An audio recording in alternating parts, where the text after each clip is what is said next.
మనుబోలు మండల గ్రంథాలయ అభివృద్ధి కమిటీ ఏర్పాట్లు చేస్తున్నట్లు లైబ్రరియన్ వి అరుణ్ కుమార్ తెలిపారు. ఇందులో ఎంపీడీఓ, తహసీల్దార్, ఎంఈఓలు, ప్రధానోపాధ్యాయులు కమిటీ మెంబర్లుగా ఉంటారన్నారు.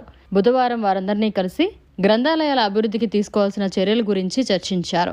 శిథిలావస్థకు చేరుకున్న గ్రంథాలయ భవనం తొలగించి నూతన భవనం నిర్మించేందుకు చర్యలు తీసుకోవాలని ఆయన అధికారులు కోరారు. వారు ఎమ్మెల్యే సోమిరెడ్డి చంద్రమోహన్ రెడ్డి దృష్టికి తీసుకెళ్లి నూతన భవనం నిర్మించేలా చేస్తామన్నారు. ఈ కార్యక్రమంలో ఎంపీడీఓ జలజాక్షి, ఎంఈఓ ఓబులు, ప్రధానోపాధ్యాయులు తదితరులు పాల్గొన్నారు. నా పేరు అరుణ్ కుమార్. నేను లైబ్రరీగా మనుబోలు శాఖ గ్రంథాలయంలో పనిచేస్తున్నాను.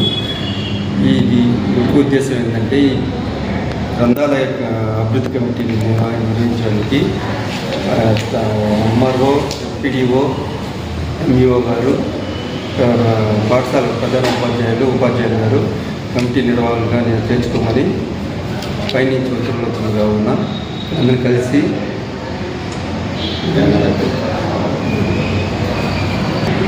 గ్రంథాలయ అభివృద్ధికి పాటుపడతామని చెప్పడం జరిగింది.